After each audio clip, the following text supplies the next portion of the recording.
Hello everyone. I hope you all are very well. I am Mayank Agrawal. आज हम इस video में कंप्लीट द हिंदू न्यूज़पेपर का एनालिसिस करेंगे। सबसे पहली जो न्यूज़ है that is Biden been confirmed amid pro Trump mob attack. अब जो मॉब है मतलब जो गुस्साई हुई भीड़ है उसने जो कैपिटल हिल यूएसए की जो कैपिटल है वॉशिंगटन डीसी वहाँ पे स्थित है, तो उसमें जो गुस्साई हुई भीड़ है उसने अटैक कर दिया, जिसके बाद से वहाँ पे इमरजेंसी जैसी सिचुएशन जो है वो क्रिएट हो गई और एक जो वुमेन है उसकी भी गोलीबारी में डेथ हो गई। तो ये जो चीज़ है वो एक तरह से हेल्दी जो डेमोक्रेसी है, जो एक तरह से ओल्डेस्ट डेमोक्रेसी है वर्ल्ड की, उसके लिए ठीक नहीं है। क्योंकि बाय लॉ जो बाइडेन है वो एक तरह से विनर हैं इलेक्शन के, बट डोनाल्ड ट्रम्प जो है 20 जनवरी को जो पावर आगे बढ़ानी है उसको शेयर करना नहीं चाहते थे। बट जब वहाँ का जो हाउस है सीनेट है उसने जिस तरह से जो हाउस ऑफ इलेक्टोरेट वोट होते हैं उन्होंने एक तरह से अप्रूव कर दिया, उसके बाद से जो है डोनाल्ड ट्रम्प इस बात के लिए राज़ी हुए कि वो एक तरह से अपनी हार को स्वीकार कर रहे हैं और जो पीसफुल ट्रांजिशन ऑफ पावर है वो 20 जनवरी को होगा और जो 46 प्रेसिडेंट ऑफ यूएसए हैं वो जो बाइडेन जो है वो बन जाएंगे। अराउंड द वर्ल्ड जो वर्ल्ड लीडर्स हैं उन्होंने ये जो एक्ट है जो कि oldest democracy of the world में हुआ है इसको कंडेम किया। अब सेकेंड जो न्यूज़ है जिसकी बात की जाए तो इंडिया की जो जीडीपी है वो कॉन्ट्रैक्ट हो सकती है 7.7% दिस फिजिकल। गवर्नमेंट का कहना है कि जिस तरह से जो 2 क्वार्टर में कॉन्ट्रैक्शन हुआ है, पहले 23%, उसके बाद 7.5% जिस तरह से कॉन्ट्रैक्शन हुआ है, उसके बाद थर्ड क्वार्टर में जो है एस्टिमेट है कि 0.1% जो है कॉन्ट्रैक्शन होने वाला है। Then fourth quarter last quarter will be there. तो इन उस पूरे फिजिकल में गवर्नमेंट का ऐसा अनुमान है कि जो जीडीपी है वो 7.7% जो है वो कॉन्ट्रैक्ट हो जाएगी ऑल टुगेदर इस साल। तो इंडिया की जो real GDP gross domestic product है वो एस्टिमेट की गई है कि वो कॉन्ट्रैक्ट हो जाएगी 7.7% इन 2021 विद ग्रॉस वैल्यू एडिड। तो जो ग्रॉस वैल्यू एडिड है एक मेथड है जीडीपी एस्टिमेशन की, जिसमें कि जो भी प्रोडक्ट हैं उसमें जो भी रॉ मटेरियल है उसकी कॉस्ट को फाइनल प्रोडक्ट्स की कॉस्ट से माइनस कर देते हैं, जिससे कि ग्रॉस वैल्यू एडिड का पता चल जाता है अक्रॉस द डिफरेंट सेक्टर्स। अब इंडिया की इकोनॉमी की बात की जाए तो एक्सपेंड हुई थी, आगे बढ़ी थी, बढ़त थी 4.2% 2019-20 में, बट अभी 2020-21 में ये कॉन्ट्रैक्ट होने वाली है 7.7%। अब जीडीपी क्या होती है? जैसे एक जीडीपी अपन एक पूरा देश को एक कंपनी एज्यूम कर लेते हैं, तो जो कंपनी है उसमें लेट से अगर एक ईयर में 100 कार्स जो हैं वो प्रोड्यूस हो रही हैं, तो ये जो 100 कार्स हैं इनकी जो टोटल वैल्यू होगी उसको अपन उस कंट्री की जीडीपी बोलेंगे। We will call it GDP of this country. तो अगर लेट से अगर 100 कार्स में कॉन्ट्रैक्शन होता है, जीडीपी में कमी होती है, क्योंकि कोविड-19 प्रोटोकॉल को फॉलो करने के चक्कर में जो है लॉकडाउन इम्पोज किया गया, जिसकी वजह से जो लोगों का पीपल्स का मूवमेंट है वो सारा कुछ हार्म हुआ, इंडस्ट्रीज़ हार्म हुई, तो जिसकी वजह से जीडीपी कॉन्ट्रैक्ट तो होनी ही थी। तो अब यहाँ पे अगर 7.7% कॉन्ट्रैक्ट होती है तो लगभग 93 कार्स जो हैं वो ही प्रोड्यूस हो पाएंगी एक साल में नेक्स्ट ईयर। तो अब एक तरह से अगर और लोगों को जॉब देना है तो ये जो जीडीपी है इसमें एक तरह से ग्रोथ आनी चाहिए, जिससे कि एक अगर केक का साइज़ बड़ा होगा तो ज़्यादा लोग उसको जो है वो यूज़ कर सकते हैं। बट यहाँ पे अगर जीडीपी कॉन्ट्रैक्ट हो रही तो एग्जिस्टिंग जो पीपल हैं उनको भी अपना शेयर बहुत कम मिलेगा और जो जॉब्स हैं वो भी बहुत सारी जाएंगी। अब यहाँ पे बात की जाए कि अप्रैल से जो जून क्वार्टर था उसमें 23.9% जो है इकोनॉमी में कोलैप्स हुआ था। उसके बाद जो क्वार्टर है उसमें 7.5% श्रिंकेज हुआ था और लास्ट में जो है जीडीपी फर्स्ट हाफ जो कि आधे साल में 15.7% इन ऑल जो है वो कॉन्ट्रैक्ट हो चुकी है। अब हो सकता है कि फोर्थ क्वार्टर में जो है वो ज़ीरो ग्रोथ रहे और थर्ड क्वार्टर में जो है वो 0.1% कॉन्ट्रैक्शन भी हो सकता है। तो ये जो एस्टिमेट्स हैं जो रिलीज़ किए गए वो नेशनल स्टैटिस्टिकल ऑफिस से रिलीज़ किए गए हैं। अब इसके बाद एक बार जीडीपी पे बात कर लेते हैं कि इंडिया का जो जीडीपी का रिजीम है वो किस तरह से रहता है।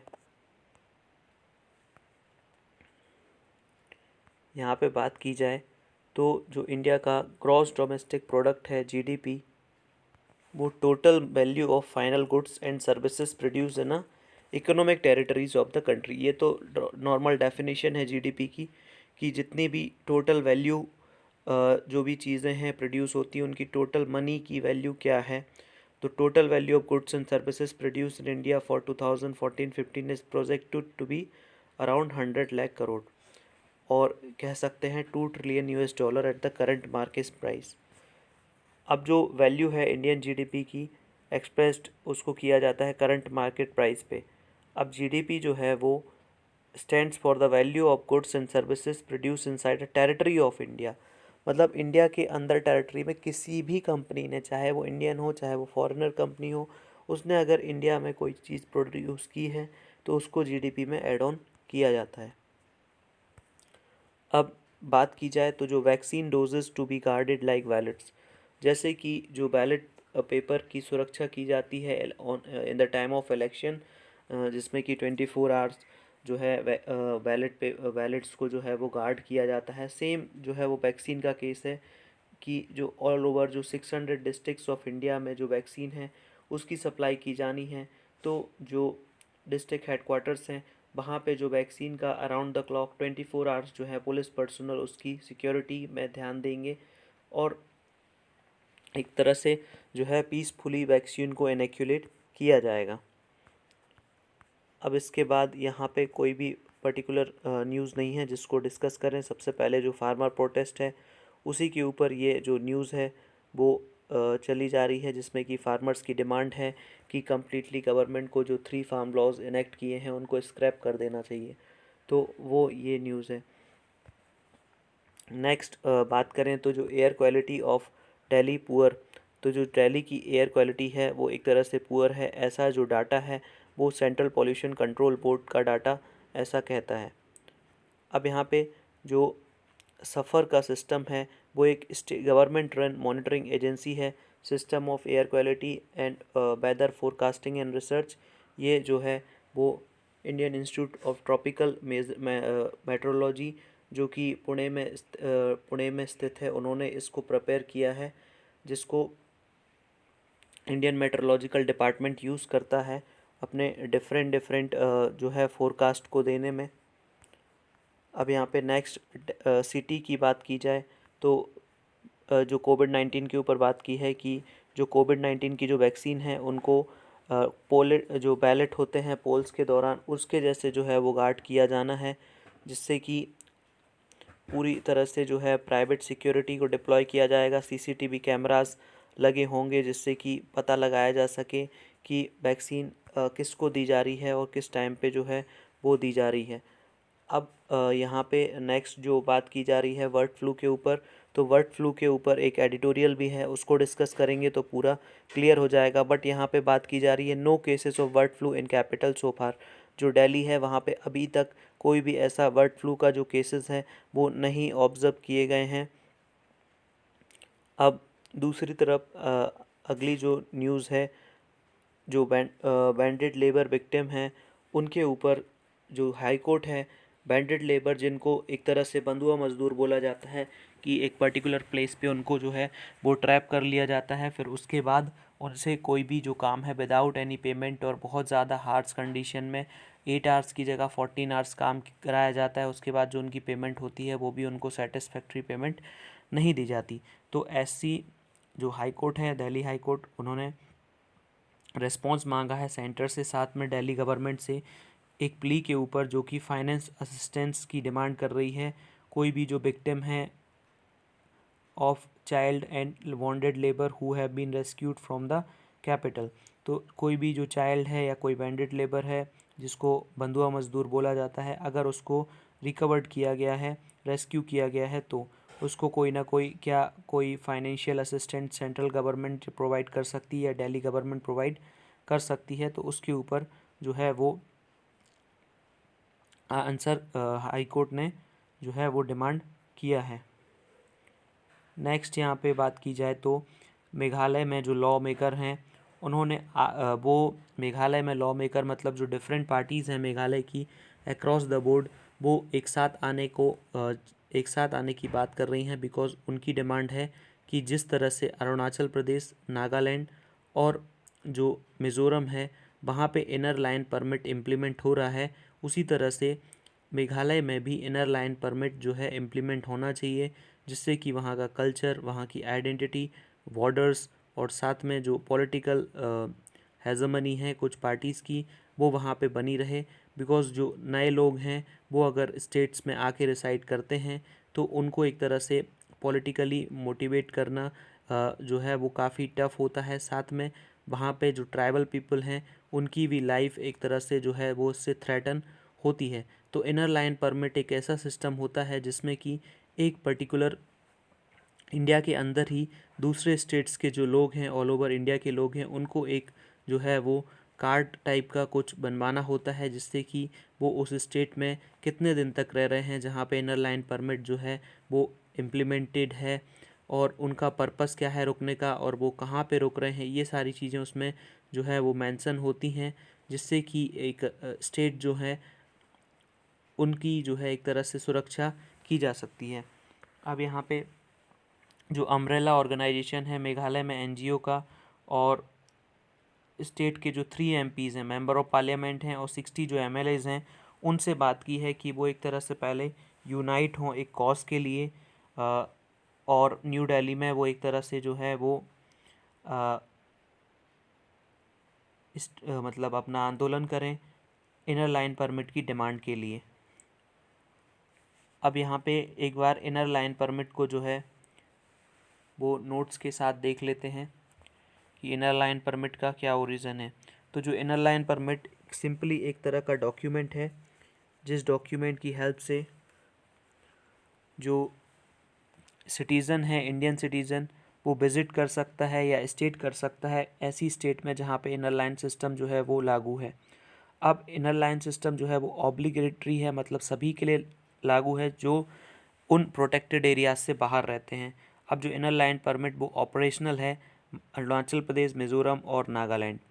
अब यहाँ पे वो इशू किया जा सकता है जो कि ट्रैवल पर्पस के लिए, अगर कोई ट्रैवल करना चाहता है तो उसके लिए इनर लाइन परमिट जो है वो इशू किया जा सकता है। अब यहाँ पे आईएलपी जो है इशू किया जाता है स्टेट गवर्नमेंट के द्वारा। ओरिजिन क्या है आईआईपी का? अब जब ब्रिटिशर्स इंडिया में आए थे तब उस समय वो यहाँ की जो कॉफ़ी है या टी है, टी जो पर्टिकुलरली वहाँ पे होती है, तो उसको एक तरह से लेने के लिए आए थे, उसकी खेती करने के लिए उस रीजन में गए थे। तो जब फियर्स प्रोटेस्ट ट्राइबल पीपल का हुआ तो उन्होंने बंगाल ईस्टर्न फ्रंटियर रेगुलेशन 1873 को जो है इम्पोज़ किया, जिससे कि जो भी ब्रिटिश सब्जेक्ट्स हैं, अदर इंडियंस हैं जो कि वहाँ नहीं रहते हैं अरुणाचल प्रदेश, मिज़ोरम और नागालैंड में, तो उनको एंटर होने से जो है एक तरह से रोक दिया। अब इंडिपेंडेंस के बाद 1950 में जो ब्रिटिश सब्जेक्ट्स हैं उसको हटा के इंडियन सिटीज़न कर दिया गया, तो एक तरह से फ्री मूवमेंट बैन है। और ये एक तरह से ऐसे एक्सप्लेन किया जाता है कि जिससे कि जो ट्राइबल कल्चर है नॉर्थ ईस्ट इंडिया में उसको प्रोटेक्ट किया जा सके। अब जो नेक्स्ट यहाँ पे बात की जा रही है कि जो यूके से जो वायरस का स्ट्रेन है उसके जो 3 ऐसे पेशेंट अभी मिले हैं जो जिनमें जो यूके का जो म्यूटेटेड वायरस है वो पाया गया। अब बात की जाए, हाई कोर्ट जो है उन्होंने स्टेट्स से आंसर मांगा है कि क्या कोई ऐसा पैनल वो फॉर्म कर सकते हैं जिससे कि जो क्वाजी जुडिशियल बॉडीज़ हैं जो पूर्ण रूप से जुडिशियल नहीं है, क्या उनकी जो प्रोसीडिंग है क्या ऑनलाइन ही फॉलो हो सकती है। बिकॉज़ ये जो टेक्नोलॉजी है अभी इसको पूरी तरह से यूज़ नहीं किया गया। अगर इस टेक्नोलॉजी का उपयोग जो है पूरी तरह से कर लिया जाता है तो उससे जो लोगों का मूवमेंट है और हियरिंग की जो डेट है, और साथ में एक तरह से ट्रांसपोर्ट का इंफ्रास्ट्रक्चर है, और जो डिले होते हैं वो सारी चीज़ें इस तरह से फिर नहीं हो पाएंगी। तो बॉम्बे हाई कोर्ट ने डायरेक्ट किया है महाराष्ट्र गवर्नमेंट को एक कमेटी बनाने के लिए और अपनी रिपोर्ट सबमिट करने के लिए कि क्या जो पोस्ट पैंडमिक हियरिंग है, पैंडमिक अभी चल रही है, उसके बाद की जो सिचुएशन में क्या हमेशा के लिए जो क्वाजी जुडिशियल हियरिंग हैं उनको वीडियो कॉन्फ्रेंसिंग के द्वारा जो है वो मीट किया जा सकता है। तो हाई कोर्ट ने उनका जवाब मांगा है विद इन 2 मंथ्स। अब यहाँ पे एक बार जो क्वाजी जुडिशियल बॉडीज़ हैं उनको एक बार डिस्कस कर लेते हैं कि क्वाजी जुडिशियल बॉडीज़ जो हैं उनका क्या इशू है। तो जो क्वाजी जुडिशियल बॉडी हैं वो एक तरह से इंडिविजुअल भी हो सकती हैं और बॉडी ऐसी हो सकती हैं जिनके पास पावर है, कोर्ट की पावर है, कोर्ट ऑफ लॉ की पावर है, और वो पेनल्टी लगा सकते हैं किसी भी गिल्टी पर्सन पे। अब वो एक तरह से जुडिशियल बॉडी से डिफरेंट होते हैं बिकॉज उनके पास लिमिटेड पावर होते हैं as compare to the court. अब यहाँ पे वो फॉर्म की जा सकती हैं कोई भी मैटर जो पेंडिंग है कोर्ट में by the court order if the court consider it necessary. अगर कोर्ट को लगता है कि ये ज़रूरी है कि क्वाजी जुडिशियल बॉडी को एक कोर्ट को फॉर्म किया जाना चाहिए, the court reserve the right to appoint members of such a body. अब यहाँ पे वो एक ट्रिब्यूनल हो सकते हैं कोई स्पेसिफिक डोमेन के, एक आर्बिट्रेटर हो सकते हैं। अब यहाँ पे क्वाजी जुडिशियल बॉडीज़ के पास जो पावर्स होती हैं जैसे breach of discipline, trust in money matters और अदरवाइज कंडक्ट रूल, और उनकी जो अथॉरिटी है वो कुछ केसेस में बहुत ही लिमिटेड है जैसे कि financial method, land use and zoning, public standard, employment law, specific set of regulation of an agency. जो डिसीजन होते हैं क्वाजी जुडिशियल बॉडीज़ के वो एक तरह से लीगली एनफोर्सेबल होते हैं under the laws of jurisdiction. इसके एग्जांपल हैं national human rights commission, national consumer dispute redressal commission, जो कंपटीशन कमीशन ऑफ इंडिया है वो, income tax appellate tribunal for electricity, railway claim tribunal, intellectual property appellate tribunal और banking ombudsman. तो judicial और quasi judicial bodies के बीच में difference, जो जुडिशियल डिसीजन है वो एक तरह से कॉमन जो लॉ है उसके बेसिस पे लिया जाता है, क्वासी जुडिशियल जो है वो उसके बेसिस पे नहीं लिया जाता। अब यहाँ पे जुडिशियल डिसीजन जो है वो नए लॉ क्रिएट कर सकते हैं जैसे कि कोई पर्टिकुलर केस होता है, एक जो एडवोकेट है वो आगे वाले केस में पुराने केस की जो प्रोसीडिंग हुई है उसको रख सकता है कि, बट क्वासी जुडिशियल डिसीजन इस तरह से नहीं होते। अब यहाँ पे इसमें कोई स्ट्रिक्ट रूल नहीं होते हैं। अब यहाँ पे वो फॉर्मल हियरिंग होल्ड कर सकते हैं बट उनको जब ऐसा करने के लिए जो है वो गवर्निंग लॉज के अंडर जो है वो मैंडेट किया जाएगा। अब इसके बाद आगे जो है वो बात की जाए तो यहाँ पे जो यूएसए में जो अभी पर्टिकुलर मॉब अटैक हुआ था कैपिटल हिल के ऊपर, तो उसके ऊपर बेस्ड ये आर्टिकल है। ये जो सेकंड बड़ा आर्टिकल है ये भी उसी बारे में बात कर रहा है, और ये जो थर्ड आर्टिकल है इसमें भी कहीं ना कहीं यूएसए में जो अभी सिचुएशन हुई है 6 जनवरी को उसके ऊपर बात की गई है। तो आर्टिकल की स्टार्टिंग होती है कि if the history of nation is replete with ironies nowhere were they more evident than in the US. अगर कोई एक तरह से कोई मूर्खतापूर्ण बात होगी तो सबसे पहले जो है वो यूएसए का ही नाम आएगा, और एक तरह से वो एक ग्रेटेस्ट नेशन है अर्थ के ऊपर, लेकिन वो एक तरह से हॉस्टेज बन गई एक अगली attempted coup led by a mob. तो जो कूप होती है उसको तख्ता पलट बोला जाता है जिसमें कि कुछ लोग मिलके जो है वो सत्ता का परिवर्तन करना चाहते हैं, they want to change the regime.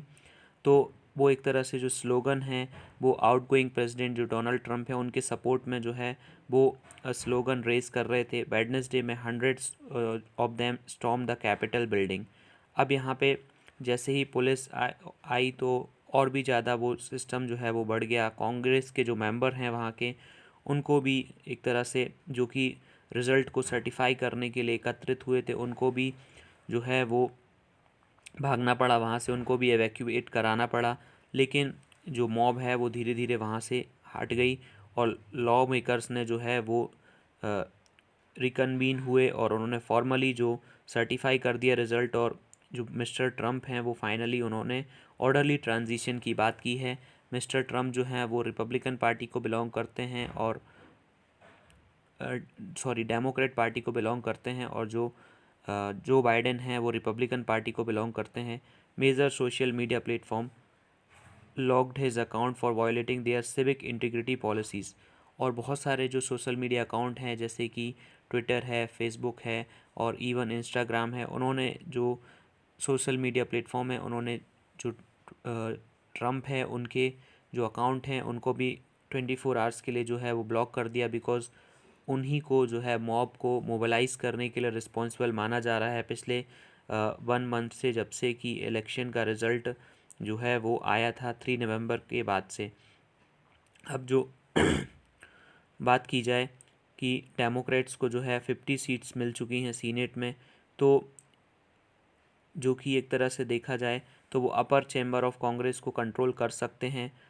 और साथ में जो इनकमिंग जो वाइस प्रेसिडेंट हैं कमला हैरिस, उनके पास भी एक तरह से डिसाइडिंग वोट है अगर कोई टाई होता है। यूएसए का सिस्टम इस तरह से है कि एक इलेक्टोरल कॉलेज होता है। इलेक्टोरल कॉलेज के जो मेंबर होते हैं उन मेंबर्स वो वोट करते हैं, उसके बाद ही प्रेसिडेंट को इलेक्ट किया जाता है। लेकिन अगर इलेक्टोरल कॉलेज के वोट किसी तरह से नहीं हो पा रहे हैं, तब जो सीनेट के मेंबर्स हैं 100, वो मेंबर्स एक तरह से वोट करेंगे। तो उसमें जो बाइडेन की पार्टी है डेमोक्रेट्स, उनकी जो है 50 सीट्स अभी हैं, और अगर टाई होता है तो उस केस में कमला हैरिस भी वोट डाल सकती हैं। तो अपर हाउस में तो डेमोक्रेट्स का दबदबा अभी एक तरह से बरकरार है। और 46 जो यूएसए के इनकमिंग प्रेसिडेंट हैं जो बाइडेन, उनके ऊपर एक टफ जॉब है, क्योंकि और एक तरह से जो मॉब अटैक हुआ है यूएसए में वो काफ़ी हद तक ऐसा नहीं होना चाहिए। और एक टाइम पे देखा गया जब वो ब्लैक लाइव्स मैटर जो अटैक हुआ था यूएसए में, और उसके बाद से यूएसए की जो इकोनॉमी है, सोसाइटी है, वो एक तरह से डिवाइड होती चली जा रही है।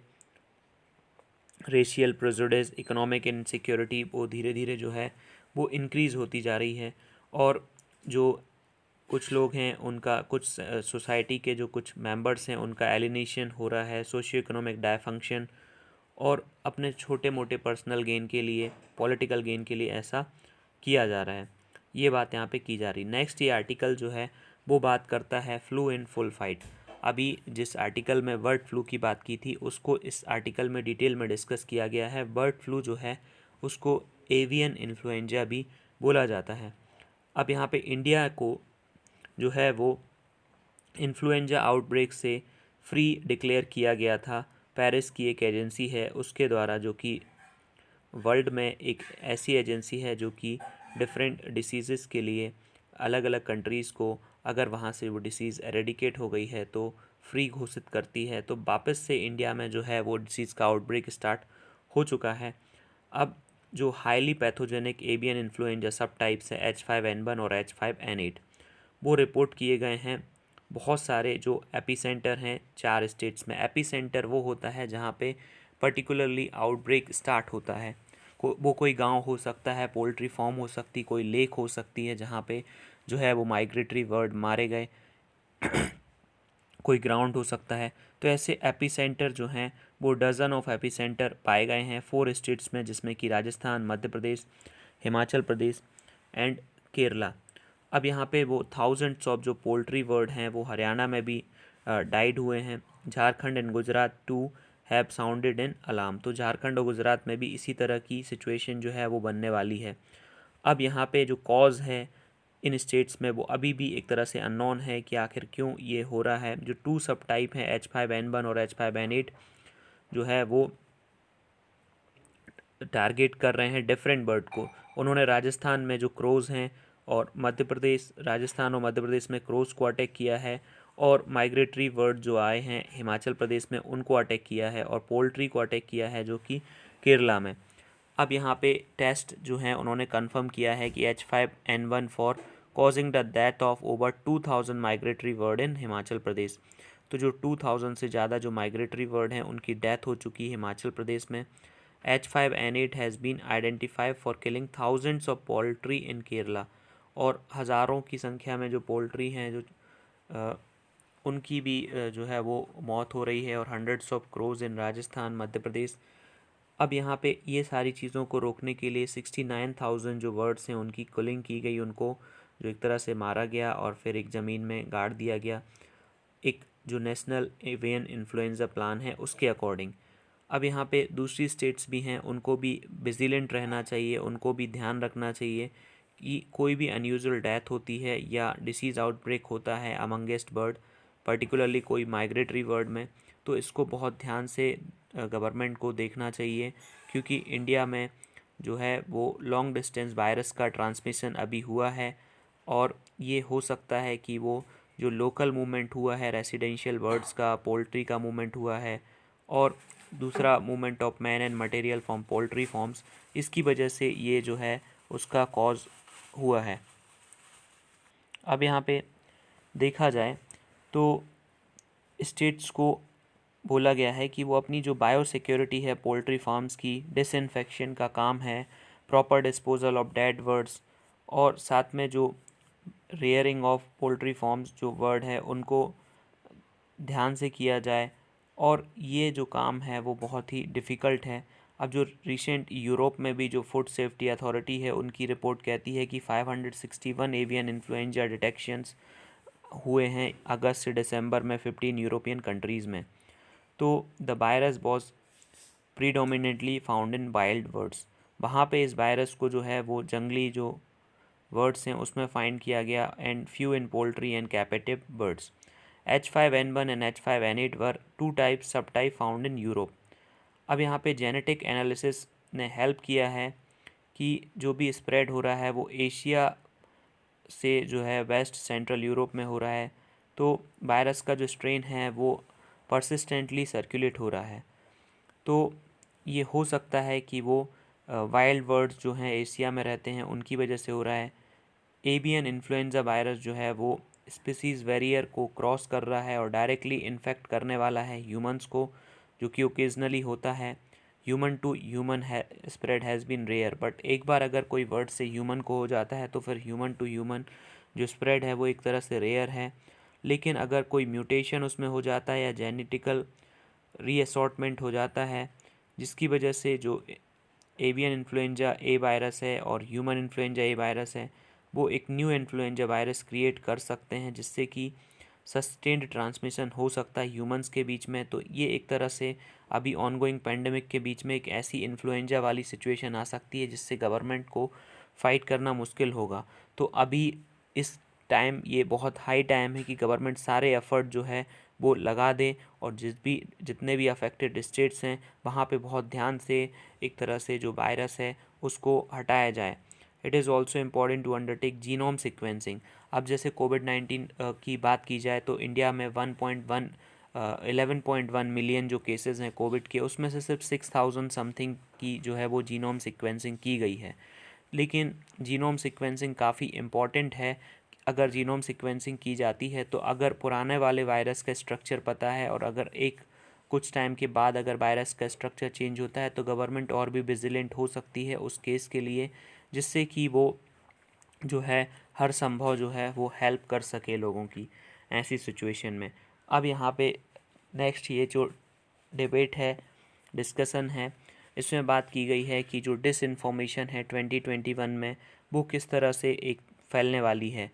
अब जो ये डिफरेंट पब्लिशिंग वेबसाइट्स हैं जैसे कि फ़ेसबुक, ट्विटर, उनकी ऐसी कोई भी पॉलिसी नहीं है जिसमें कि वो जो ओल्डर पिक्चर्स होती हैं उनको एक तरह से न्यू बता के जो है वो डाल दिया जाता है। जैसे कि अभी ऑनगोइंग जो फार्मर प्रोटेस्ट चल रहा है उसमें भी एक जो पर्टिकुलर जो सिख फार्मर थे जिनकी डेथ किसी और रीज़न से 1 या 2 साल पहले हुई थी, उनकी जो फ़ोटोग्राफ है उसका यूज़ करके जो मॉब है, जो भीड़ है, जो फार्मर्स की भीड़ है, उसको इंस्टिगेट किया गया कि इनकी डेथ जो है वो अभी जो ऑनगोइंग फार्म प्रोटेस्ट है उसकी वजह से हुई है। तो ऐसी कोई पॉलिसी नहीं है कंपनीज़ के पास, और कंपनीज़ का मेजर मोटिव ये होता है कि जितनी ज़्यादा किसी भी पर्सन की सोशल मीडिया पे रीच बढ़ रही है और उससे जनरेट होने वाला रेवेन्यू बढ़ रहा है उस पर वो ध्यान देते हैं। उनकी कोई भी पॉलिसी इस तरह से नहीं होती जिसमें वो इस बात की ओर ध्यान दें कि कोई जो पिक्चर है वो पहले से अगर यूज़ की गई है तो उसको फिर से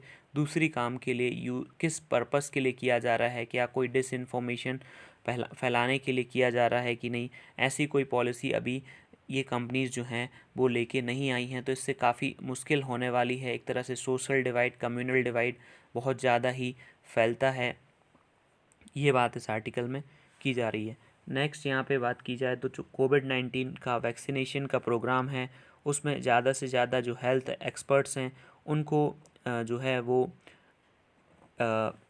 ट्रेनिंग दी जा रही है, जिससे ज़्यादा से ज़्यादा लोगों को अगर ट्रेनिंग दी जाएगी तो इंडिया में जो कोविड-19 का जो वर्ल्ड का सबसे लार्जेस्ट वैक्सीनेशन प्रोग्राम है उसमें हेल्प मिल सकती है। और उस प्रॉपर जो कंडीशन है, उससे ट्रेन हुए जो पर्सनल हैं उनकी हेल्प अदर जो डिसीज़ेज़ होती हैं इंडिया में, जैसे कि TB, malaria, HIV, hepatitis C, इन सारी बीमारियों में जो है उनकी हेल्प ली जा सकती है।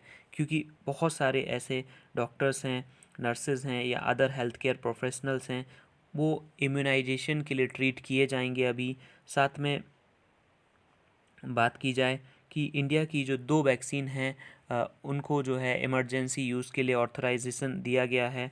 तो ओवर 4 लाख जो फ्रंटलाइन वर्कर्स हैं उनको ट्रेन किया जा रहा है कोविड-19 की सिचुएशन से जो है वो बचने के लिए। अब यहाँ पे ये जो नंबर है वो एक तरह से देखा जाए तो 4 लाख अपने आप में एक बड़ा नंबर होता है, बट इंडिया की पॉपुलेशन के हिसाब से वो बहुत कम है। अब यहाँ पे बहुत सारे ऐसे प्रोफेशनल्स हैं जिनने अभी कोविड-19 के दौरान कॉन्ट्रैक्ट ट्रेसिंग को सीखा और अपना जो क्वारंटाइन स्ट्रेटजीज़ हैं, वेंटिलेटर को कैसे मैनेज किया जाता है, पर्सनल प्रोटेक्टिव इक्विपमेंट को कैसे मैनेज किया जाता है, साइकोलॉजिकल जो इश्यूज़ हैं जो जो कि पेशेंट में हो सकते हैं कोविड-19 के, उसको कैसे मैनेज किया जाता है, तो ये सारी चीज़ें जो हैं वो उन्होंने सीखी हैं। अब यहाँ पे इंडिया एक तरह से बेनिफिशरी है ग्लोबल इनोवेशन प्रोजेक्ट जो चलता है, जिसको बोलते हैं प्रोजेक्ट इको। ये एक तरह से लो कॉस्ट सॉल्यूशन है वो, जो भी हेल्थ केयर वर्कर्स हैं उनकी कैपेसिटी बढ़ाने के लिए और अनडिज़र्व जो कम्युनिटीज़ हैं उनको पेसाइड जो एक तरह से कोई पेशेंट है उसको बेस्ट पॉसिबल केयर प्रोवाइड करने के लिए using video conferencing technology, community health worker, nurses and doctors. और इसमें जो है एक तरह से ट्रेनिंग दी जाती है, स्पेशलिटी केयर जो भी सब्जेक्ट मैटर एक्सपर्ट हैं वीडियो कॉन्फ्रेंसिंग की हेल्प से उससे सीखा जा सकता है।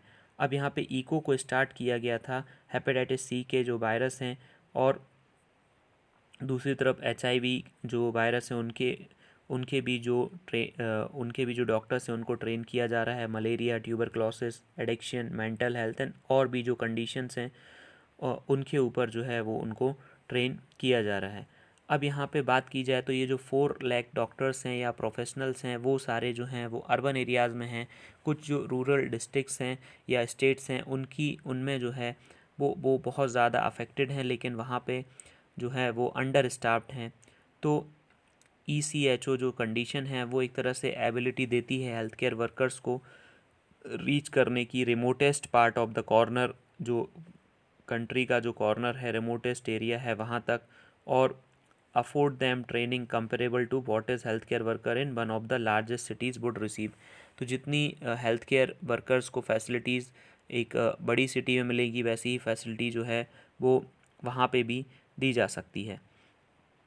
अब यहाँ पे बात की जाए तो वैक्सीन के साथ साथ जो न्यू ट्रीटमेंट्स भी अपनी जगह पे आ रहे हैं। 20,000 ऐसे जनरल्स हैं जिनको पीर रिव्यूड कर लिया गया है, और हंड्रेड्स ऑफ जनरल्स जो हैं पीर रिव्यूड वो डेली रिलीज़ होते हैं। तो जो हेल्थ केयर वर्कर्स हैं उनको इस ओर भी ध्यान देना चाहिए कि वो कैसे इन सारी चीज़ों का जो है वो यूज़ कर सकते हैं, और ज़्यादा से ज़्यादा जो ट्रेनिंग दी जा सकती है बहुत सारे लोगों को, जिससे कि बेस्ट पॉसिबल जो सॉल्यूशन है उसकी ट्रेनिंग बहुत सारे लोगों को हो, वो काम बहुत सारे लोगों से बनता हो, तो इसकी जो हेल्प ली जा सकती है, इको मॉडल की जो हेल्प है वो इस काम के लिए ली जा सकती है। अब यहाँ पे नेक्स्ट बात की जाए तो न्यू जो फ्रेट कॉरिडोर है वो एक तरह से बड़ा बूस्ट होने वाला है, ऐसा कहना है प्राइम मिनिस्टर का। तो उन्होंने 1.5 किलोग्राम जो electrified double track stack container जो ट्रेन है उन उसको अनवील किया है prime minister Modi on Tuesday inaugurated a new Rewari new Madar section of the western dedicated freight corridor. उस वो वर्ल्ड का जो फर्स्ट है 1 kilometre long electrified double stack long haul container train. तो एक तरह से ये कंटेनर ट्रेन है, और उसमें आगे जो है वो ज़्यादा जॉब और इन्वेस्टमेंट की जो है वो ज़रूरत है। अब यहाँ पे बात की जाए कि जो की जो न्यूट्रिशन कमेटीज़ हैं इंडिया की, वो एक तरह से मीट नहीं हुई हैं। बहुत टाइम से जो है वो आपस में नहीं मिली हैं। गवर्नमेंट ने जो है वो 3 टॉप कमेटीज़ बनाई थी न्यूट्रिशन के लिए, जो कि रिस्पॉन्सिबल थी पॉलिसी डायरेक्शन, मॉनिटरिंग और इम्प्लीमेंटेशन, जो भी स्कीम्स हैं उनको रिव्यू करना, न्यूट्रिशनल स्टेटस देखना, बहुत सारी स्टेट्स का, यूनियन टेरिटरीज़ का। तो वो कोविड-19 पेंडेमिक के बाद से एक बार भी अभी तक नहीं मिली हैं, जब से पेंडेमिक ब्रोक आउट हुआ था। अब उनको ऐसी ज़रूरत है कि हर क्वार्टर में जो कमेटीज़ हैं उनको मिलना है। बट यहाँ पे बात की जाए कि हंगर को लेके, माल न्यूट्रिशन को लेके, चाइल्ड मोर्टेलिटी को लेके जो बातें की जाती हैं, उसके हिसाब से आज की ज़रूरत थी कि वो जो पैनल हैं उनको मीट होना चाहिए। अब यहाँ पे इनकी 3 पैनल्स की बात की जाए तो ये जो 3 टॉप कमेटीज़ हैं, पहली जो है नेशनल न्यूट्रिशन काउंसिल, जिसको हेड करते हैं नीति आयोग के 22 चेयरमैन राजीव कुमार, और साथ में जो 12 यूनियन मिनिस्टर हैं, और दूसरी तरफ 5 चीफ मिनिस्टर भी इसमें रहते हैं रोटेशनल बेसिस पे। और दूसरा जो executive committee of national nutrition mission, जिसको secretary of women and child development जो है वो होल्ड करते हैं। और तीसरा जो है national technical board on nutrition headed by member NITI Aayog BK Paul. अब यहाँ पे ये कमेटीज़ को सेटअप किया गया था। Cabinet approved the national nutrition mission in December 2017, और इनको मैंडेट किया गया था कि वो हर क्वार्टर में मिलेंगी, हर 3 मंथ के बाद मिलेंगी, और उनको सुपरवाइज़ करना था जो भी पॉलिसी फ्रेमवर्क है, इम्प्लीमेंटेशन है गवर्नमेंट के प्रोग्राम्स का, उसकी परफॉर्मेंस को रिव्यू करना था कि कैसे क्या हुआ है, और साइंटिफिक और टेक्निकल रिकमेंडेशन देनी थी। जो बहुत सारी स्कीम्स होती हैं और उनके ऊपर कोई अगर कुछ कमी है तो उसको भी दूर करने के लिए अपने रिकमेंडेशन देने थे। बट यहाँ पे जो NNC है, नेशनल न्यूट्रिशन काउंसिल, उसकी जो लास्ट मीटिंग हुई थी अक्टूबर 2019 में, और जो एग्जीक्यूटिव कमेटी है नेशनल न्यूट्रिशन मिशन की, उसकी जो लास्ट मीटिंग हुई थी फ़ैब 2020 में। तो नीति आयोग की वेबसाइट पे देखा जाए तो NTBT, जो कि national technical board on nutrition है, वो ओनली ट्वाइस मिला है। लास्ट मीटिंग अगस्त 2018 में हुई थी। तो अगर बात की जाए तो गवर्नमेंट एक तरह से प्रोएक्टिव मेज़र नहीं ले रही है, और ये जो एजेंसीज़ हैं, जो कमेटीज़ हैं, वो अपना जो काम है वो ध्यान से नहीं कर रही है। आज की ज़रूरत है कि उनको हर अपना अपना जो काम है, उनका कहना है कि कोविड-19 पेंडेमिक की वजह से वो एक तरह से नहीं मिल पाए, बट उनको जो है वो अपने काम की ओर पर्टिकुलरली ध्यान देना चाहिए, जिससे कि जो वल्नरेबल सेक्शन ऑफ सोसाइटी हैं उनके लिए वो कुछ ऐसे मेज़र ले सकें जिससे कि उनका बेनिफिट हो। अब यहाँ पे बात की जाए इंडिया के फिस्कल डेफिसिट की, तो वो 7% रहने वाला है करंट फिस्कल में। तो इंडिया का जो फिस्कल डेफिसिट है, फिस्कल डेफिसिट मतलब जो गवर्नमेंट जो अपना बजट रिलीज़ करती है, लेट्स से अगर गवर्नमेंट ने अपने बजट में रिलीज़ किया कि वो 30 लाख करोड़ रुपीज़ एक तरह से खर्च करेंगे, लेकिन जो खर्च है वो बढ़ के 37 लाख करोड़ रुपीज़ हो गया, तो 7 लाख करोड़ रुपीज़ गवर्नमेंट को बोरो करने पड़ेंगे। क्योंकि जो बजट होता है उसमें गवर्नमेंट जो है सारा जो कुछ मनी है, थोड़ा सा हिस्सा हटा के बाकी सारे जो tax revenue, non tax revenue, इन सारी चीज़ों से पैसा लेके आती है। बट कोविड-19 की वजह से जो मार्केट था वो स्टैंड स्टिल पे था। ट्रेडर जो थे उनको एक तरह से बिज़नेस नहीं मिल पा रहा था, बिज़नेस पूरी तरह से ठप हो चुका था। तो इसकी वजह से गवर्नमेंट ने जो हेल्प की थी, तो गवर्नमेंट का जब बजट आया था लास्ट ईयर फ़ेब में, तब उन्होंने प्रोजेक्ट किया था कि जो भी जीडीपी है उसका 3.7% जो है वो फिस्कल डेफिसिट होना चाहिए। बट गवर्नमेंट ने बोरो करने का सोचा था 3.8 ट्रिलियन रुपीज़, लेकिन उसको रिवाइज़ कर दिया 12 ट्रिलियन रुपीज़ में, जिससे कि जो मिलियंस ऑफ लोगों को रिलीफ प्रोवाइड किया जा सके। तो इसकी वजह से जो अभी बात की जाए तो 7.7% रहने वाला है फिस्कल डेफिसिट। तो इससे एक तरह से प्रॉब्लम्स होती हैं, क्योंकि गवर्नमेंट को ये मनी बोरो करना होता है, फिर उसका जो एक तरह से इंटरेस्ट भी देना होता है, जिससे कि जो कंट्री है उसकी जो छवि है अदर कंट्रीज़ में जो यहाँ पे इन्वेस्टमेंट करना चाहती हैं उनके सामने काफ़ी अच्छी नहीं रहती है अगर किसी कंट्री का फिस्कल डेफिसिट ज़्यादा है। तो ये यहाँ पे न्यूज़ है। नेक्स्ट यहाँ पे एक आर्टिकल रह गया है कि व्हाट्सएप की एक न्यू प्राइवेसी जो पॉलिसी है उस वो रिलीज़ की है। उसने अपने टर्म्स ऑफ सर्विसेज और प्राइवेसी पॉलिसी को जो है वो अपग्रेड किया है रिगार्डिंग प्रोसेस यूज़र डाटा, और उसने फेसबुक से पार्टनर किया है to offer inter generation across the platform products. मतलब जो व्हाट्सएप के यूज़र्स हैं उनको डायरेक्टली फेसबुक पे लिया जा सकता है। Users have received in app prompts informing them of the update in terms of use that take effect on Feb 8। अब जो की अपडेट इंक्लूड हैं more information about WhatsApp services, और जो भी कैसे वो डाटा को प्रोसेस करता है, कैसे बिजनेस जो है वो फेसबुक होस्टेड सर्विसेज को यूज़ कर सकते हैं, store and manage there WhatsApp chats, और कैसे व्हाट्सएप जो है फेसबुक के साथ मिलके इंटीग्रेशन करता है अक्रॉस द कंपनी प्रोडक्ट्स। अब यहाँ पे यूज़र को एक्सेप्ट करना पड़ेगा ये अपडेट अगर वो व्हाट्सएप को कंटिन्यू करना चाहते हैं यूज़ करने के लिए। तो ये आज का डिस्कशन है। अगर डिस्कशन आपको अच्छा लगा है तो वीडियो को लाइक करें, चैनल को सब्सक्राइब करें। Thank you.